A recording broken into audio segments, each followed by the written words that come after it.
Hi there, and welcome back to Mull. Quite a gloomy day. Light levels are pretty bad, but I'm sure you can tell that already.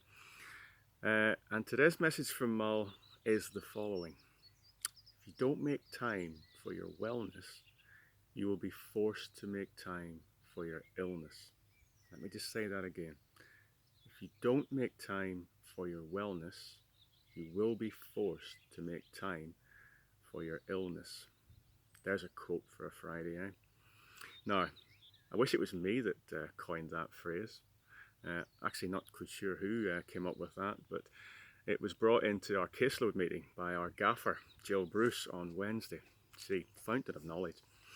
And it really resonated with me, that quote, because I guess down the years, over more years than I care to remember in this industry, um, there's been a constant battle with trying to educate folk on why it's so important to make their health and well-being a bit more of a priority. And in today's busy lives and our hectic society, we often struggle to put our own health and well-being high enough up the priority scale.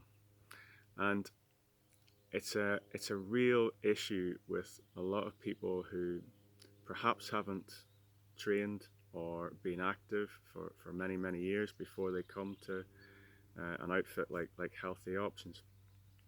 And I always find that quite difficult, that folk will choose not to put their own health and well-being first. And I often wonder, at what point did we decide that our own well-being was much lower than many of the other main mundane tasks and things that we tend to prioritize these days in our daily lives. Now, I'm not saying that a lot of those things are not important.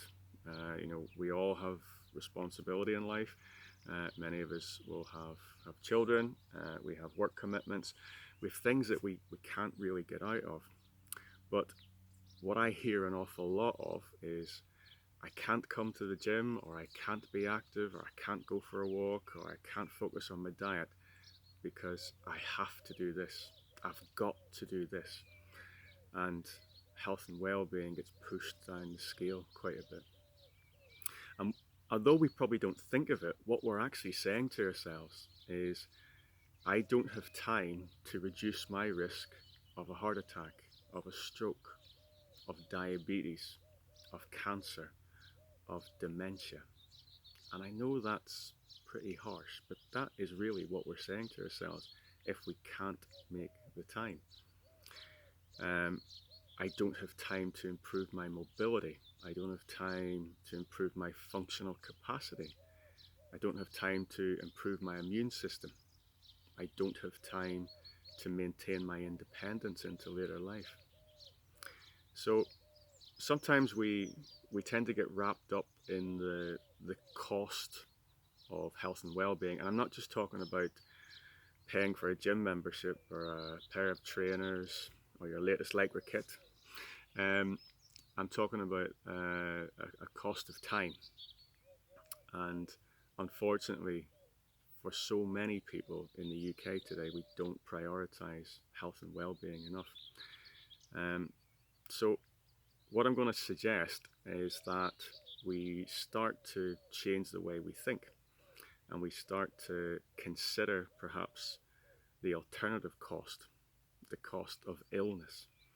Because the cost of illness starts with things like drugs, time off work, sick days, sick pay, but then it can progress to things like acute care, emergency care, A&E, hospital care, um, family care, social care, and the sort of knock-on effect that can have on family members and loved ones and friends, and your lack of independence going forward.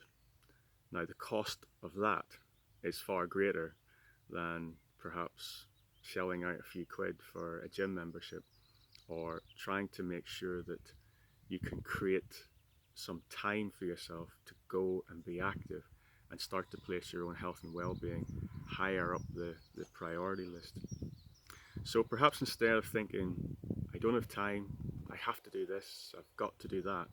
Perhaps we could start thinking, well, perhaps I could go to bed a bit earlier, get up a little bit earlier and use that time productively to get active in the morning before the day starts and before the responsibilities of life take over. Perhaps I could walk in my lunch break and make better use of that time. Perhaps I could walk to work. Perhaps I could walk home from work. Perhaps I could take the kids out at the weekend and do something active with them instead, which will help the kids as well. Perhaps I could get my bike out. Perhaps I could work in the garden and do a bit more that way. The garden's just a big outdoor gym, I've said that many times before. But maybe start to prioritize these activity sessions. If you enjoy the gym at Atlantis, could you prioritize some fitness sessions during the week? And perhaps that way you'll start to actually become more time efficient, because many of us waste a lot of time during the day in things that are not that productive, that we could gather up some protected time and use it for ourselves to improve our health and well-being going forward. It just takes a little bit of planning and a little bit of application. And if you can't make this time, then let me remind you of that quote. If you don't make time for your wellness, you will be forced to make time for your illness. So what about a complete change in outlook? A complete change of your calendar and diary, where you actually go first of all and write in the times when you're going to do your activity, and then develop the rest of your life around that. Find the times that are important, prioritize that time, make that time for yourself, and protect it. Because a lot of us tend to, we place our need to care for others sometimes very, very high, and I totally understand that. But the issue is that if we let our own health deteriorate to such a level that we can't actually care for the other people, we can't take responsibility for others. And that can be grandparents looking after young children. We need to maintain your general fitness to be able to do that caring responsibility and take care of those kids and enjoy your time with those kids.